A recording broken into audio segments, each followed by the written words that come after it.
Hey, hey, hey. Thank you for joining Money Minutes. My name is Shenrika Crawford Benjamin, and Money Minutes is brought to you on Mondays. And because traditionally it is the beginning of the work week, but it's my goal to bring you some information or cause you to think about something that will improve the way that you spend money on a daily, weekly, monthly, yearly basis and pass that information down to those you love. Now, Money Minutes is brought to you by saysomething.company.site. And I am the author of Kids Love Money, They Just Don't Understand It. It is available at saysomething.company.site. And that's an interactive workbook for children that teaches them the basics of money, what it is, how to obtain it, things of that nature, helps them to understand the value of it. But like I said, it is available, say something.company.site. You know, a kid have a kid is for the kids, right? So today I want to talk to you all about growing old, right? That's something that we all hope to do one day, right? Grow old. But in that hope, we should also be planning, right? So we should be planning for the time when we're no longer, working and, when we can enjoy the fruits of our labors, of the years of our toils, right? So, you know, as we get older,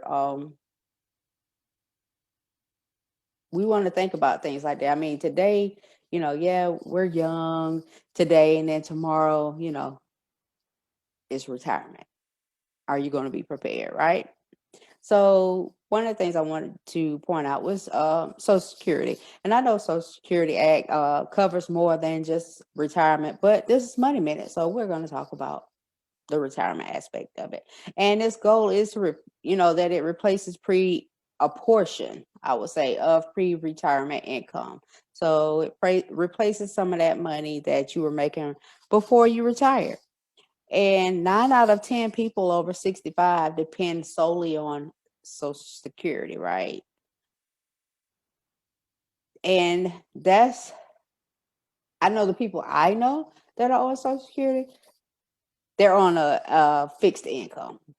I mean, they don't get a lot of money, and then it is taxed. So, but Social Security that is paid out to those who receive it, we pay that out of our taxes, and that money is not put into an account for us. So when we do retire, it's paid out.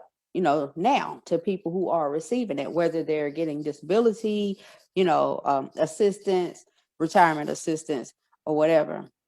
But there are options. There are things that we should be considering when it comes to planning for retirement. And this is not to give you any financial advice, it's just to make you think about, the options available to you and, things that you should start looking into.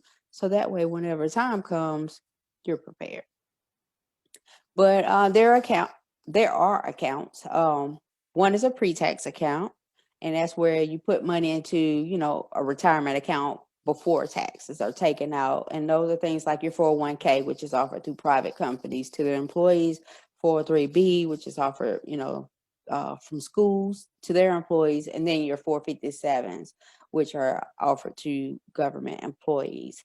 Um, but in addition to that, you have your after tax accounts, which is money, that you put into an account that taxes have already been paid on it. And those are things like your savings account, brokerage account that you use to buy stocks and bonds, or even an indexed universal life policy, which offers you living benefits as well as cash value or, death benefits. But depending on your current financial situation, it that's going to pretty much determine where you put your money, whether it's going to be an after tax or a pre-tax. If you have a lot of income now, you may want to look at pre-tax accounts, or vice versa. You may want to look at after tax. But the thing about your pre-tax accounts is that you will be taxed at the time of, withdrawal. So with after tax, you can kind of control your tax liability because currently you know what the tax rates are, right? So 20 years from now, when it's time to retire and you start pulling that money out, you don't know what the tax rates are going to be. So you don't really have any control over that. But like I said, this just to get you to thinking about, the future, because God willing, we will make it into the future, and we'll make it to a point to where we can retire and grow old and enjoy the fruits of our labor, right? So this has been Money Minutes. It'll be short as always, just to bring some information to you, hopefully inspire you to think differently about your money, how you spend your money, and passing the information down to the little ones that come behind you. Again, my name is Shenrika Crawford Benjamin. I wish you all a wonderful week. Thank you for joining me. And until next time, take care.